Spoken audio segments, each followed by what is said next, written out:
My 2013 computer has died. It just is a hardware issue that can't be solved. It won't connect to the internet. But anyway, so let's get started today. And if we can have a roll call, please. Andrew, I need to share my screen. I need co-host privileges.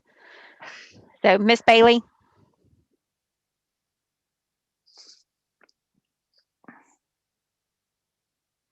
Miss Bailey. I think she's here. She's just not answering.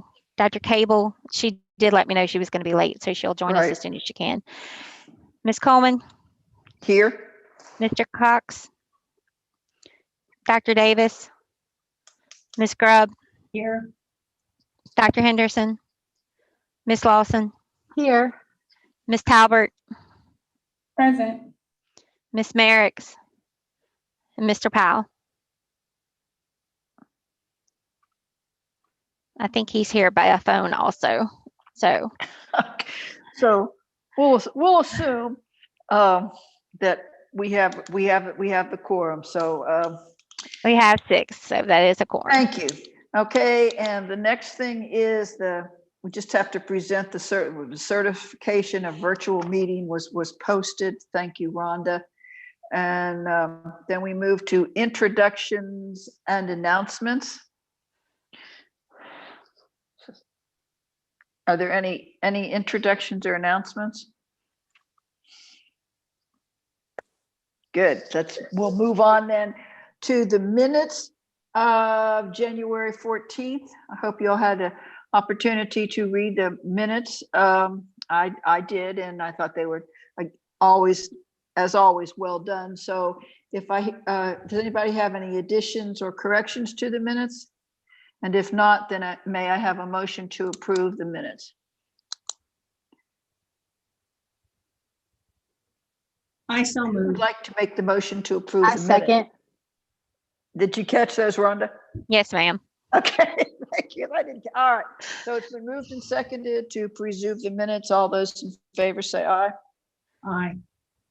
All right, thank you. Good. Moving along. Then we have public comment. Any public comments? I haven't received anything. Okay, thank you. And I think I'm having trouble hearing on this old computer, so I'm not going to be able to pick up everything like what Andrew just said, but I think he said he didn't have any. All right, program updates. And the first one is Louisiana Savings Program. Terry Underwood, please. The ABLE program and the START program. Good morning. As you can see, there's a snapshot on your screen of the end of January figures for each of the START programs. As a side note, for the month of January, we did 11,054,000 in deposits and 8,224,000 in disbursements. We've been very, very busy. So that's the end of my report. Any questions, comments? And that's both of those? Terry, I heard you say you were finished. Is that correct? Yes, ma'am. Okay, thank you. Moving on, then we have public information and communication. Brittany Francis, please. Good morning. Can y'all hear me well? Yes, thank you. Okay. Terry's going to make me look bad because I have a lot more to say. But Rhonda, you can start. Okay, so our LOSFA mention. So the first article, as you can see, WAFB highlighted the John R. Justice Student Loan Repayment Program following one of our press releases about the program accepting applications. So WAFB spoke with the chancellor at Southern University's Law Center and the local attorneys who said due to high turnover with public defenders, loan repayment assistance is very important to the public defender's office. So we were happy that WAFB was able to pick up the story and direct constituents back to our website to begin their application process. As you can see to the right, KLFY shared information about the ACT fee waivers on their site following our media advisory about the fee waivers being underutilized. Next slide, Rhonda. So in the past month, we've distributed 2 press releases and 1 media advisory. The first one, as mentioned on the previous slide, we distributed a press release on the John R. Justice Loan Repayment Program. And just so you know, the program, which appeals to public defenders and prosecutors, is accepting applications through April 30th. Let's see, the next press release, we distributed a press release on the student networking group. I believe Dr. Butte mentioned it earlier. The student networking groups administered by our Field Outreach Services Division to increase participation among nursing, engineering, and accounting college students. Currently, there are 36 nursing students, 20 engineering students, and 3 accounting students who attend these sessions. So we are encouraging more participation for this amazing opportunity for those students so they can network with professionals in the workforce. And then the last note on this slide was the media advisory. So we sent out the media advisory about ACT fee waivers being underutilized. As I said, KLFY picked up the story. Students who meet certain qualifications are eligible to receive 4 fee waivers to use in their junior and senior year. And the fee waiver also covers the cost for students to have 1 ACT score report sent to their high school and 6 ACT score reports sent to up to 6 colleges of their choice. So we wanted to just highlight this because this is a benefit to students because ACT charges $13 to send score reports if a student makes a request after they have already taken the test. Next slide, Rhonda. So we are planning a TOPS processing webinar next week. Registration links for the 2021 TOPS processing webinar were sent out to counselors in February. These interactive events are designed to help schools minimize TOPS processing errors for their graduating seniors. Our comms team did an awesome job creating the PowerPoint slides, so I can't wait to feature that in the webinar sessions. We're going to use Bitmojis and the whole shebang just to make it more engaging for viewers. But currently, part 1, which is the comprehensive review of TOPS processing, we have 142 registrants for March 16th. So as you can see, the numbers have increased since I submitted the report to Rhonda. We have 51 registrants from March 17th, 90 registrants from March 16th, and 84 registrants from March 17th. So we're doing a part 1 and part 2, 1 in the morning and 1 in the afternoon. The second one is on preparing your seniors for TOPS processing. So just that's that. And then, so we were invited to present at East Baton Rouge Parish virtual school counselors meeting by the EBR school system. 80 attendees consisting of counselors and principals from EBR Parish high schools were presented on the call, and topics discussed included the importance of early FAFSA completion versus FAFSA submission, and the steps that we are taking to ensure students are able to receive assistance virtually. So Ebony Holmes, our program administrator, conducted that and did an awesome job on that session. And my last slide, Rhonda. So our PIC staff, we are distributing TOPS GPA maintenance reminders and FAFSA error reports. So for the maintenance reminders, GPA reminders were texted to current TOPS recipients via Signalvine, which is our text messaging platform. Students were sent GPA information specific to their award level in an effort to proactively address questions that are frequently received from students. So we're distributing on Signalvine, but also through social media. And last but not least, as mentioned earlier, we're distributing FAFSA error reports and notifications in an effort to move students from submission to completion. We're reviewing FAFSAs on the error reports that were received from October through December of last year to identify students that still have outstanding errors. These students were previously notified by the errors and given detailed instruction on correcting it. For students who have not corrected their errors, as of now, our PIC team will continue to reach out to them to ensure that they fix the errors and also share contact information on how they can reach us if they need more assistance. So that's all from me. Does anybody have any questions or comments? Excuse me. Thank you. Next, we have the Field Outreach Services update, Dr. Cobb.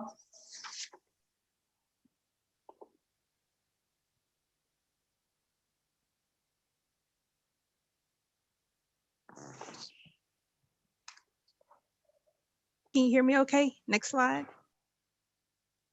Okay. Okay, great. So in this update, we'll go over our professional development that we did virtually at the beginning of February, a partnership highlight, the FAFSA pilot campaign update, our partnership update as it relates to ACT prep, and a little bit more about the virtual student network group mentoring that you've heard about today. Next slide, Rhonda. So first off, our division does technical assistance or provides professional development for school staff and district staff who we actually work with in the field twice a year and up to 3 times a year. This is normally done face-to-face, but since COVID, we have transformed these experiences into virtual experiences. And the second the second time we do this professional development is usually mid-year. So we did it in early February. And as you can see here, we had one session that was on orientation of how to actually implement programming. So college and career readiness best practices or model practices. The orientation was on February 1st, and we had about 149 participants then. And the actual more meat of the implementation and strategies was on February 2nd, where we had about 272 participants.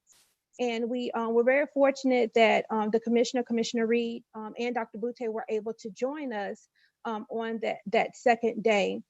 What I believe was very special about this particular professional development offering is it was less of the LOSFA staff actually leading these sessions, but it was more of the staff who work in the school with our programming. So as you know, we've been doing this for quite some time through our schools that we partner with. And so the schools that you see here, these 4 schools actually presented to their peers on how to implement these programs offered through our division, through our organization to their schools. And what I think was really awesome about this is because these are school staff at various levels who actually work day to day in the buildings and or virtually, and they are able to navigate around all of the things that can present themselves as barriers to implement these strategies, but they are getting it done,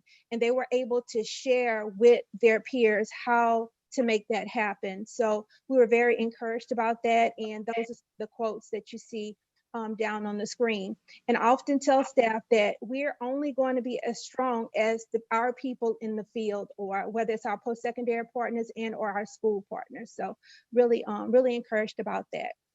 On the right side of the screen, you see our another partnership highlight. As you know, we are a part of the National College Attainment Network, and this year we were very fortunate to have 2 NCAN advocacy fellows who were identified and became a part of their program, their advocacy program.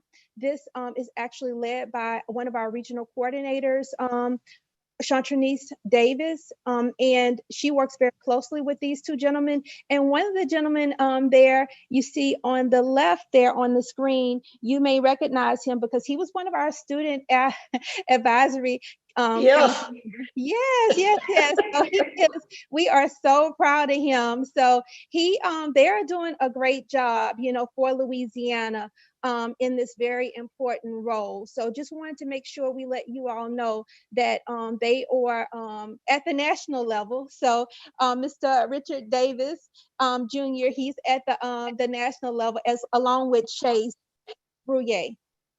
So and that's some of the things that they are actually doing to make sure that they are, from their perspective, actually advocating for double Pell or why Pell is important, and their experiences and the experiences of their peers to make sure that college can be affordable for students, not just in our state but across the nation. So very proud of that.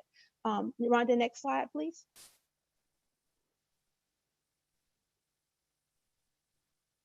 So this is an update on the FAFSA pilot. So as you know, we actually piloted the February 1st as being the deadline for the pilot, and deadline for FAFSA completion, I should say.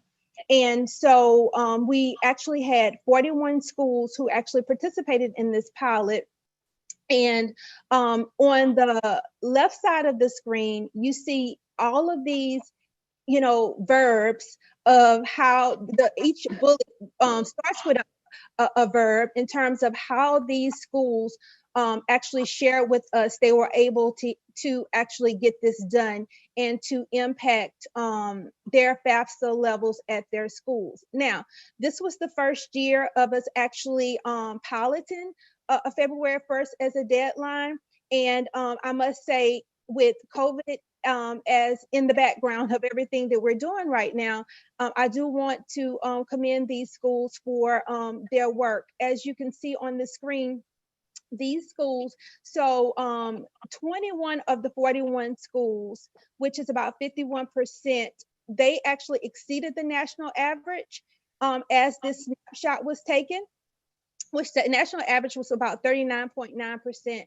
And I want to specifically point out Jewel M. Sumner, you know, because it's so very important that we see that their actual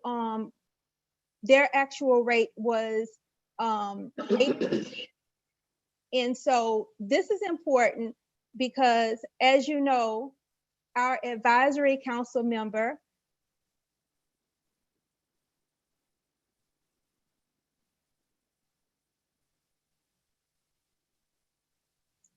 I apologize.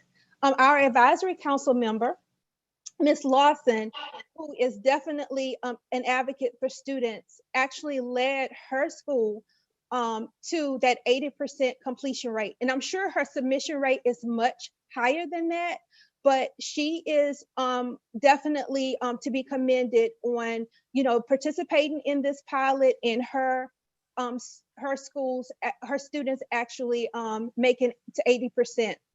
So definitely more to come on this. As Brittany said, we're working through errors with our schools, and we're also working on statewide campaigns with our schools to make sure we can get those FAFSA numbers up. Next slide, please. Okay, as Brittany mentioned earlier, ACT.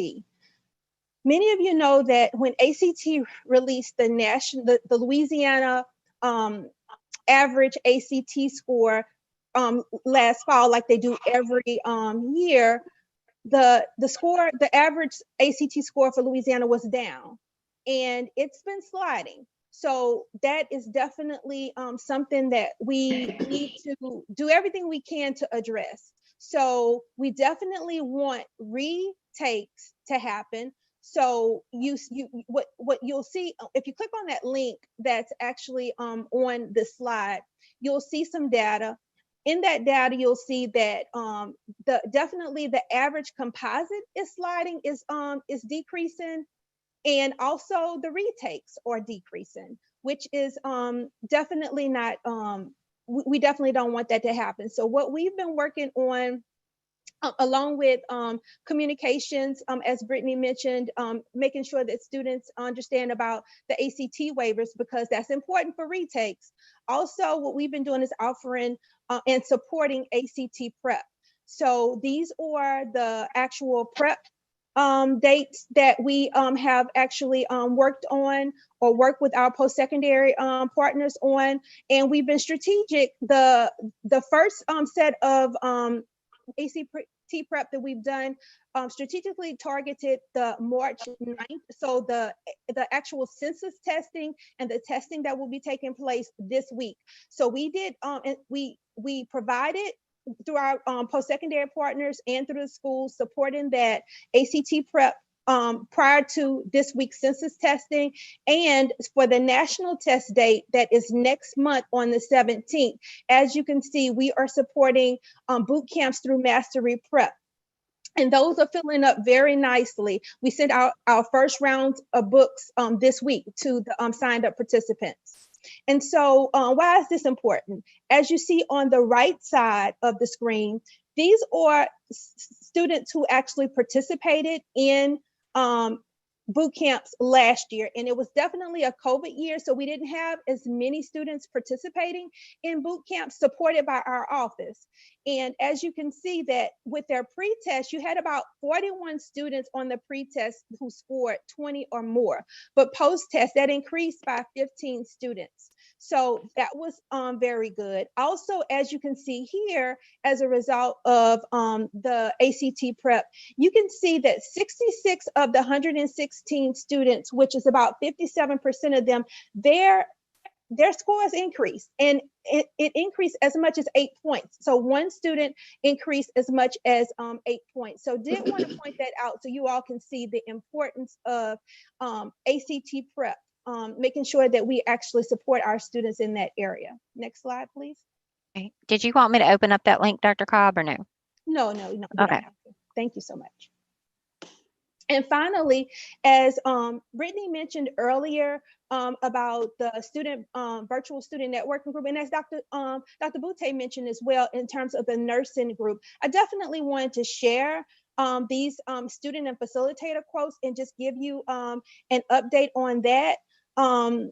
And definitely give a shout out to Alice Brown. So Alice Brown, two of her sons are engineers, and in that engineering group, they are actually mentoring students. So they're giving back. So definitely want to commend her and her sons. You know, they are doing a wonderful job with the students. So as you can see, the actual quotes there, one from Joseph Brown and one from Jarrell Brown. Those are Alice's Brown, our IT director's sons, who are giving back, who's paying it forward to students in the engineering group, making sure that they get the support that they need. And I also wanted to talk to you a little bit about what's going on with the sector mentoring. One of the things that we did is we brought in, and Dr. Craig, who works with these groups, he was instrumental in bringing in someone to do resume writing with these students. And also they actually went through mock interviews on the 8th. And to prepare them for internship opportunities that will be posted really soon. So definitely trying our best to make sure that these students have every opportunity available to them, and they're prepared for those opportunities as well. Okay, that's what I have. Thank you so much. Thank you. Anybody have any questions, comments before we move on? Thank you again. Next we go to scholarship and grants update. Ms. Paul. Good morning, everyone. For the scholarship grant update, next slide, please, Rhonda. The first program is our Bessie tuition for teachers billing update, and we've made 7 payments for $5,817.36 for the spring 2021 semester as of last week, well, a week and a half ago. I think all of our billings to that program are done for the semester. With our Go Grant program, we are continuously working with our post-secondary schools to get their billings in before our deadline, which is approaching for March 24th. The remaining balance was $10,724,000 as of the last reporting period, but we do process Go Grants on Thursday night. So we should have a big chunk of that money processed once we do an update. So by the next month's meeting, we should have used up the majority of our allocation. So we are working with our schools on making sure that that occurs. Next slide. Our John R. Justice update, Brittany reported that the news release that we collaborated with them on was picked up by some of the local media. And so we are taking applications for the 21 application period, which will end on April the 15th. But for the previous year, we did disperse $38,000 to our prosecutors and public defenders who do public service at various offices across our state. So we're getting ready for the new year starting up. And we're also working on the application for the next year's program. Our Go You Challenge program, we have given out funds to 4 students at 4 different post-secondary schools in the amount of $7,507.39. And just as a reminder, with Go You Challenge, these students can attend any public institution 2 or 4 year that provide instruction or a degree program that leads to a 3, 4, or 5-star job. Are there any questions? Any questions? Comments? Thank you. Thank you very much. Good morning. And now we have the TOPS update with Mr. Hunt. Yes, I'm going to be doing the update for Mr. Hunt. If you all will keep Mr. Hunt and his family in your prayers. He lost his father yesterday. And so we definitely are lifting him up, and I will go ahead and give the update. Basically, we have spent, as you can see, the 4.2, this is showing you the comparison in billing between last year and this year. And we have a 4.2% increase in TOPS billings at this year compared to the same time last year. The projection model that we have based upon the funding we were appropriated can tolerate a 3.7% increase. The deficit that we're looking at right now is 1.6 million. And we're happy to say that the projection model allowed us to be able to identify this earlier, such that we could notify the Division of Administration, the Board of Regents admin, as well as the legislative fiscal staff. And they are planning to address this in the supplemental budget. So that is very good news. The projection model, we feel, is doing an excellent job of being able to track this, particularly in very uncertain times. Next slide. Okay, the executive budget update, I will start with that. And then before we, you can leave it as it is, Rhonda, that's fine. This kind of bleeds over from Brett's into ours. That came out last week week before last. And overall, that's very good news thus far for LOSFA. We do know that that's an early draft of the budget, so we do know that it's subject to change. But the starting point and the high points are that we had a $344,000 cut in administrative dollars that LOSFA experienced before, and that is being restored for this year, which is very good.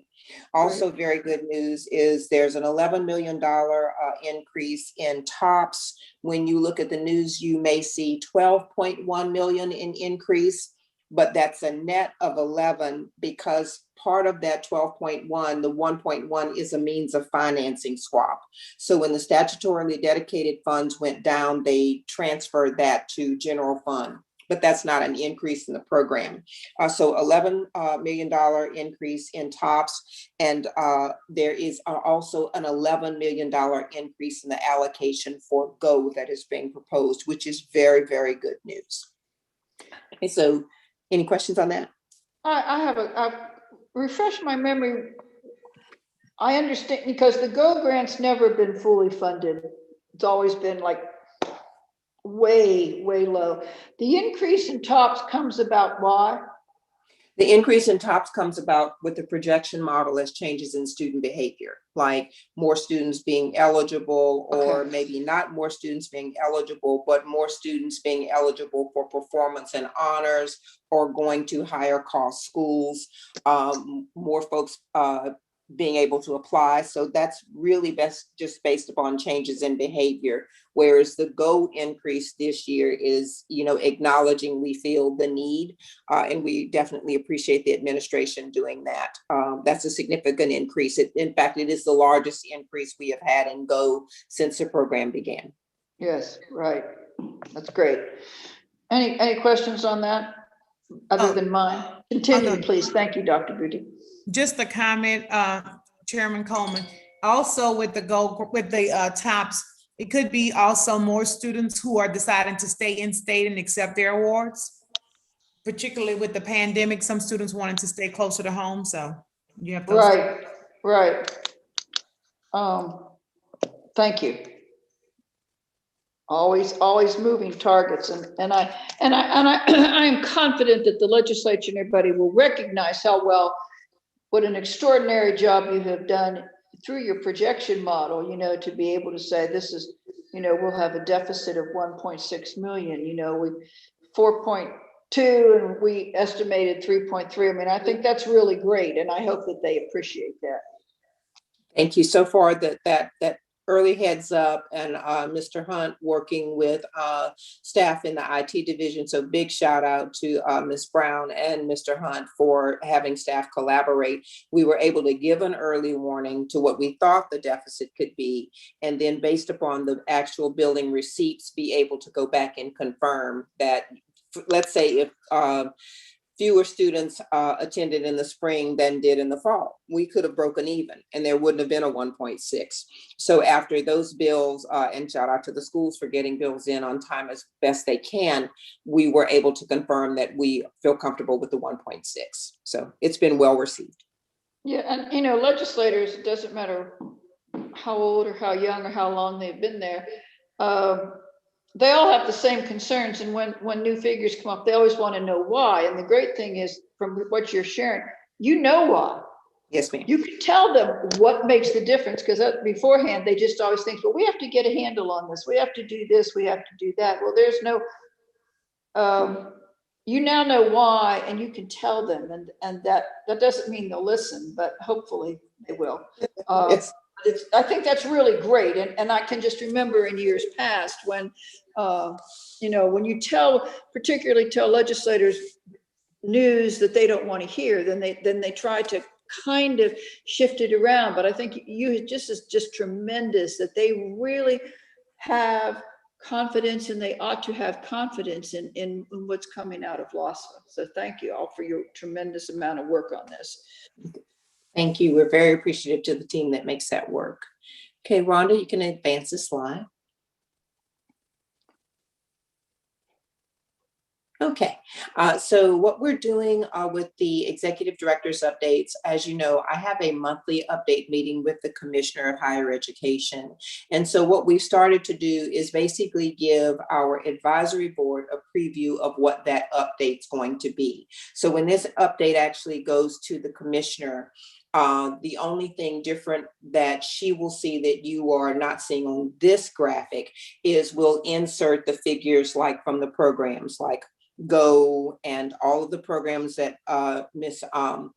Paul updated you on, those actual stats. Will update her on the differences in projections of where we are with TOPS, so that she is informed each month about what the team is doing. So here you see we're updating her on the virtual assistance sessions, because one of the things that's important is understanding what is being done differently with COVID that will more than likely continue on, and virtual office hours. Kudos to the PICCOMS team, because that's been very successful. We also added the segment on the right with professional development. This is certainly a priority of the commissioner. And what we wanted to highlight, I felt an importance that she see the myriad opportunities that our team has and avails themselves of for professional development. So this is just kind of a listing of in that past month that we're updating her for. And these represent sessions and things that various members have attended. As well as if we've put an event on, we will include that and include more of a feature on it. Next slide. We're very proud also of this upcoming partnership, which is why it's not just professional development, it's a feature with the state association, partnering with them and with the institutions that belong to that association on getting information out to students on FAFSA completion, financial aid. The last I checked, I think there were over 10 institutions that were signed up to be able to participate in this. So extremely proud to be a part of this. On the right side, we're updating her as well as you on our chatbot installation. Hats off to our PICCOMS team with Ms. Francis, as well as our IT team with Ms. Brown, as well as our legal team with Robin and Tori on this chatbot. And basically what this is going to be, the purpose is to be able to have a chatbot who has now been named Lex. We had a competition among executive staff voted for which name, and really we chose Lex because, well, those of us that looked at Lex this way said it's LOSFA plus expert. So this is to be able to answer routine questions that customers have. And the hope would be that if we can answer routine questions with a chatbot, then you are saving staff time on virtual office hours, cuss-serves, text messages, all of those things will still be there, but you're saving that time for the what had happened was. You know, that a chatbot's not going to be able to answer something that complex. You're going to need a human for that. So this is how we're trying to maximize the use of technology and maximize the assistance our staff can provide. So that's giving you an update. So we're very excited about this. Dr. Butze, really Yes, quick, ma'am. this is Brittany. Sure. Alice and I were on a meeting yesterday, and they also said that Lex could be Louisiana experience. Oh, wow. Love it. Yes. So see, Lex it is. All right. Okay, next slide. We also like to be able to highlight our students. And this is, of course, as you can see, Kayla at Converse High School. And this is one of our Connect to Success students. And she's talking about her experience with Connect to Success and how it helped her. I do believe that we have Miss Este, her daughter, also participated in this, and we're going to be highlighting Rihanna in our Pelican brief because she also participated in this. So again, Connect to Success is our attempt to be able to provide experiential learning for students that is based in career exploration, and career exploration not only on thinking about what you want to be, but on conversing with individuals that are actually in that field and saying, if I get this level of education, I make this. If I go on and get this level of education, I make this. And dual enrollment that says, hey, if you're good at these subject matters, this is how this relates to these professions. And when it's all grown up, we're not there yet, but we're working on it. Internships, job shadowing to be able to complete that immersion. Many of you may have heard about the Fast Forward initiative that the Department of Education is doing, where students will either earn their associate's degree in a technical field or an academic field while they're in high school. We feel as though these programs complement each other, and I'm very, very pleased to say that we reached out to the Department of Education, Ken Bradford, who's a former commission member, and Ken was amenable to be able to have LOSFA representatives and the post-secondaries that put on this initiative, Connect to Success, represented on the planning calls for Fast Forward. The whole idea is we're all spending money and we're all trying to help the student. So let's spend that collaboratively and let's see where there's a crossover, and that way we can leverage funds and maximize the impact for students. So very excited for Ms. Fox and very excited on this new news for the program. So this is hot off the press. I just got the email, I think yesterday. So That's great. this is very recent, okay? Aspire to Inspire, you all are familiar with this mentoring or intensive mentoring program. Again, student highlights, giving you student voices. One of the things we heard from a lawmaker, Cedric Richmond, when we were on the Hill many moons ago with Gear Up, when we went into his office and adults were starting to speak, he said, I really don't want to hear what any of you as adults have to say about your program because you're paid to like it. But I do want to hear what the students have to say. You know, that taught us that we knew student voice was important, but to put it front and center, and let's always be able to let our team as well as policymakers know what students are saying. And we take their comments just as seriously as we do lawmakers as to what we need, what we're doing well. So we are very, very pleased to be able to share these comments with you. I just have a quick question. Go ahead. I'm sorry. Who is Mr. Nick?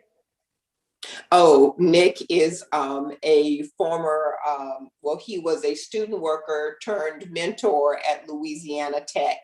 And Dr. Cobb can add anything that I miss with Nick, but Nick has a phenomenal story that will bring tears to your eyes in the fact that he was a beneficiary of mentoring. It turned his trajectory around, and he indeed gives back each time.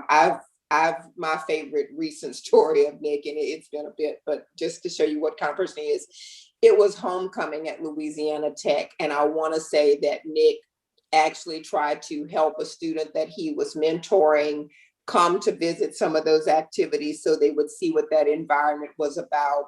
I've known Nick to take his weekend to go and drive to a student that he was mentoring with our Go Youth Challenge at the National Guard Youth Challenge program, because that student needed direction. So he is a super mentor. Not that he's the only one we have, but that's the one that is being featured here. That's great. Dr. Cobb, did I miss anything about Nick? Yeah, I apologize. I'll try to put this in here. Okay, he's awesome. Another thing about him is he was one of the original FAFSA ambassadors. So when we were awarded that grant from the National College Access Network, he actually was one of the seniors a senior at Glen Oaks High School here in town, and actually worked to provide us with the student voice, like Dr. Boutte was saying, or what we needed to do as in our office to actually, get the FAFSA numbers up. So he worked very closely with us on actually featured by NCAN at the national level as well. So he's been amazing from the beginning. He's also done some work with us through our summer programs as well. He's at Louisiana Tech closing it out. So just really proud of Nick all the way around. And he was at Louisiana Tech. He was one of the founding members of the Call Me Mr. program at Louisiana Tech. I think he was asked by Dr. Geis to be a leader in that program, and I'm sure has fulfilled those duties as well as he's fulfilling these. So we're very proud of Nick. Yes. Great. Okay. All right. FAFSA now, as Dr. Cobb's already highlighted this, again, we are seeing nationwide reductions in FAFSA, but we are continuing to press and work with our schools and students with this virtual world to be able to figure out what works best. Dr. Cobb and I had a conversation about this yesterday, and we are finding out from you all in the field what motivates students to continue and complete. So just keeping you updated on where we are. We've moved up from 16th place to 8th place, and I'm sure we will continue on that upward trajectory. And that's the data snapshot that Dr. Cobb shared with you. And now we go into new business. All right, thank you. New business, and Robin, if you would walk us through this. First, we have these are to accept new rules, correct? Is that what we are? Yes, ma'am. Okay. This is the start interest rate proposal. We do this every year. The treasurer actually sets these interest rates for the principal protection investment option, as well as earnings enhancements that are available to account owners. These have to be put into rule every year. They are set by the treasurer. And we are just asking that you approve the rulemaking to add those to rule in compliance with the statute. Does anybody have any questions for Robin? If not, you can see I can see the motion here on my screen, so I hope all the rest of you can do the same. So may I have a motion to approve? Hi, this is Charmaine Talbot. I motion to approve. Thank you. A second, please. This is Amy Cable. I second the motion. All right. Amy, okay, all those in favor say aye. Aye. Aye, good, thank you. Okay, and I think we have another one as well. Yes, we do. The next one involves the Chafee Educational and Training Voucher Program.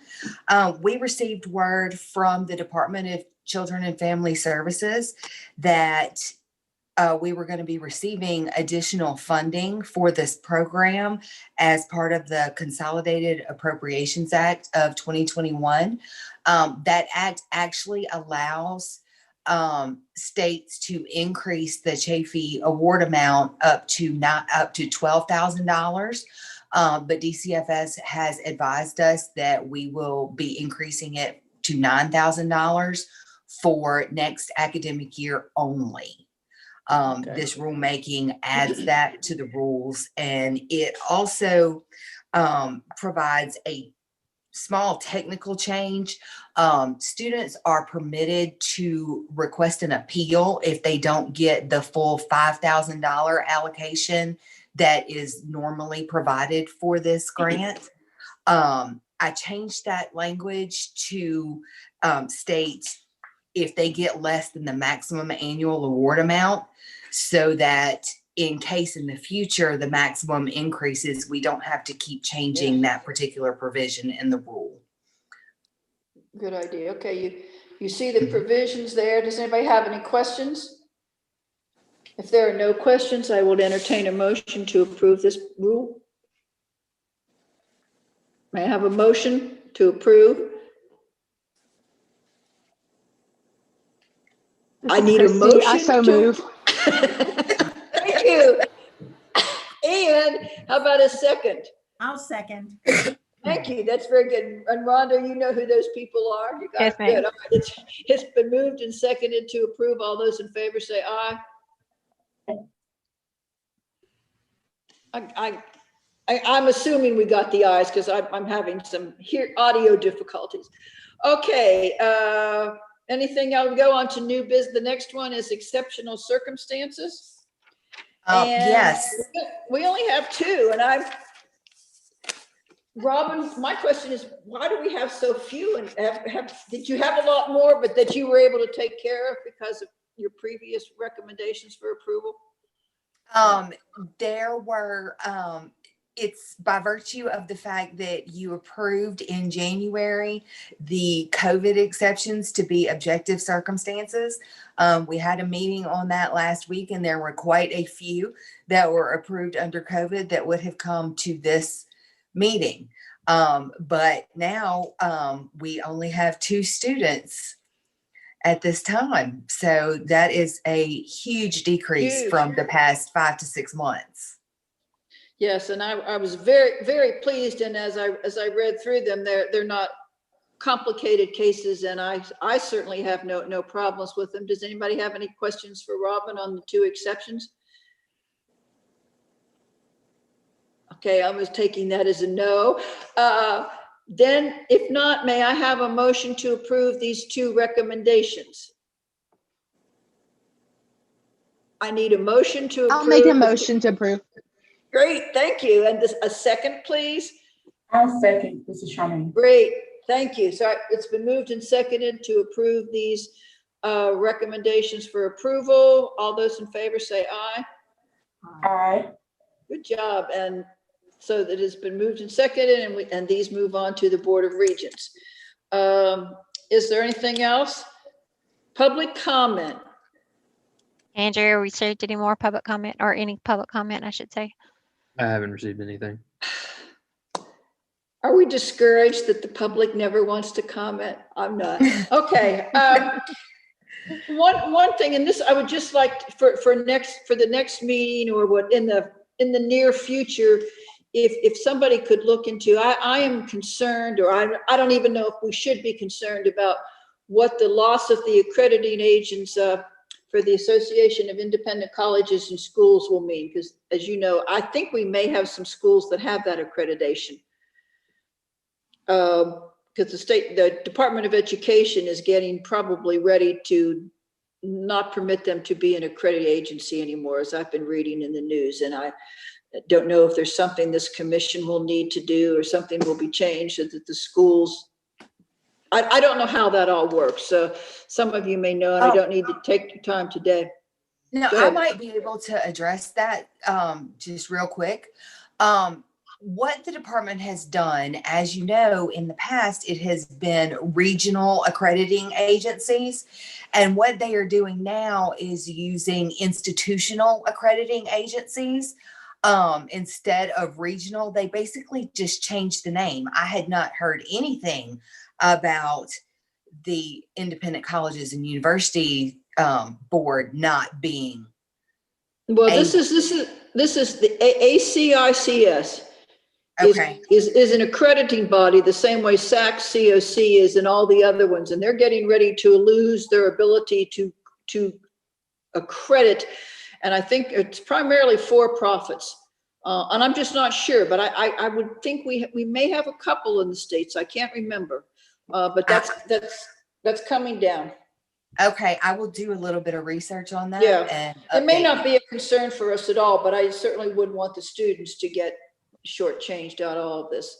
Okay, Yeah. this has been good. Does anybody have any final comments or questions for anybody that's on the Zoom, still on the call?